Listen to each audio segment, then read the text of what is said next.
നമസ്കാരം. Big boss big ബോസിനകത്ത് കഴിഞ്ഞ ആഴ്ച ഫാമിലി റൗണ്ട് ആയിരുന്നു. ഫാമിലി റൗണ്ടിൽ നമുക്കറിയാം പല പല കാര്യങ്ങളും പല സംഭവവികാസങ്ങളും മിന്നി മറഞ്ഞു. അതായത് ഒരുപാട് കാര്യങ്ങൾ നേരെ തിരിഞ്ഞ് വന്ന സമയങ്ങളായിരുന്നു. അതായത് ആദിലെ നൂറയും വാനോളം പുകഴ്ത്തുന്ന ഫാമിലി എല്ലാവരും വന്ന് ആദിലെ നൂറയാണ് വാനോളം പുകഴ്ത്തുന്നത്. അതൊക്കെ അവർ ശരിക്കും പറഞ്ഞാൽ മനസ്സാക്ഷിയോടെ ആണോ എന്നും എനിക്കറിയില്ല. എത്ര പേർ അവരെ അംഗീകരിക്കുന്നതെന്നൊന്നും എനിക്ക് മനസ്സിലാക്കാൻ സാധിക്കില്ല. കാരണം അവരെല്ലാം ഈ കാലഘട്ടത്തിൽ ജീവിക്കുന്നെങ്കിലും കുറച്ച് പഴയ ചിന്താഗതിയുമായിട്ട് ജീവിക്കുന്ന ആൾക്കാരായിരിക്കും അല്ലേ. ഒരാളും സ്വന്തം മകനോ മകളോ ഇങ്ങനെ ആവരുതെന്ന് എന്ന് ആഗ്രഹിക്കുന്ന ആൾക്കാരാണ് ആരും അല്ലേ. അതുകൊണ്ട് തന്നെയാണ് ഇങ്ങനെയുള്ള പ്രശ്നങ്ങൾ ഉണ്ടായത് തന്നെ. അപ്പൊ അതേപോലെ തന്നെ വളർത്തുന്ന കാര്യങ്ങൾ, അതേപോലെ തന്നെ ജിസേലിന്റെ അമ്മ വന്നത് ജിസേലിനോട് വ്യക്തമായിട്ട് നമ്മൾ ലൈവ് കാണുന്നവരെ കാണിക്കുന്നുണ്ട്. ഇവർ പുറത്തിറങ്ങിയിരുന്ന ആര്യൻ എന്ന് പറയുന്നത് കാണിക്കുന്നുണ്ട്.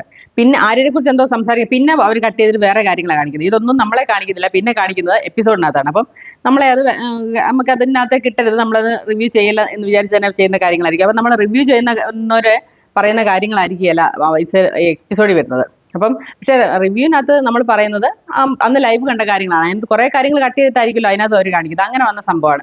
അതുപോലെ ലക്ഷ്മിയുടെ അമ്മ എന്ന് പറയുന്ന ഒരു കാര്യം ഇപ്പോൾ ഭയങ്കരമായിട്ട് വൈറലായിക്കൊണ്ടിരിക്കുകയാണ്. അതായത് ലക്ഷ്മി വീട്ടിനകത്ത് കയറ്റത്തില്ലെന്ന് പറഞ്ഞു. ലക്ഷ്മിയുടെ അമ്മ വന്ന് സിറ്റൗട്ടിൽ ഇരുന്നോളാൻ പറയുന്നു. അത് സത്യം പറഞ്ഞാൽ അവരുടെ ഈ ഇതുപോലെ ഒരു ഇങ്ങനെ ഒരു ഇതിനെ ഫേസ് ചെയ്യാത്തതിൻ്റെ ഒക്കെ ഉള്ളൊരു വെപ്രാളം കൊണ്ട് വന്ന ഒരു അബദ്ധം ആണെന്ന് എനിക്ക് തോന്നുന്നു. അത് അവർ ചിരിച്ചുകൊണ്ടാണ് അക്സെപ്റ്റ് ചെയ്തത്, അല്ല അവർ ആ രീതിയിലൊന്നും എടുത്തിട്ടില്ല.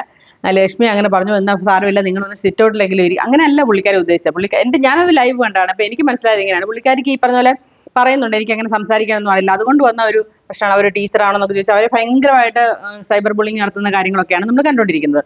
അതേപോലെ തന്നെ ആര്യനും ജിസേലും മാറിക്കിടക്കുന്നു. ഇനിയിപ്പോൾ ഇഷ്ടംപോലെ കേട്ടിട്ടുണ്ടല്ലോ, നിങ്ങൾ എന്തിനാ ഒറ്റക്കെട്ടി കളിക്കുന്നൊക്കെ രണ്ട് കൂട്ടരും പറയുന്നുണ്ട്.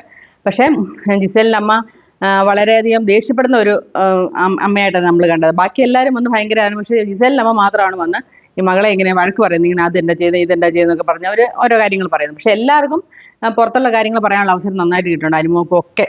അപ്പം ഇങ്ങനെയുള്ള കുറേ കാര്യങ്ങൾ, അപ്പം അനുമോൾ ഇനിയും കരയില്ല എന്നൊക്കെ പറയുന്നു. എന്നാലും ഞാൻ ഇങ്ങനെയല്ലേ പുറത്തുനിന്നൊക്കെ അനുമോൾ ചോദിക്കുന്നുണ്ട്. അതുപോലെ തന്നെ ഷാനവാസ് വല്ലാത്തൊരു മോശം പ്ലേ ആണ് ഇപ്പോൾ കളിക്കുന്നത്. പുള്ളിക്കാരൻ എല്ലാത്തിലും നെഗറ്റീവ്. അതുപോലെ അക്ബറിനെ കുറിച്ചാണെങ്കിലും ഭയങ്കര നെഗറ്റീവ്. അതായത് അക്ബറിനെതിരെയാണ് ഇപ്പോൾ സത്യം പറഞ്ഞാൽ ഹൗസ് മുഴുവൻ.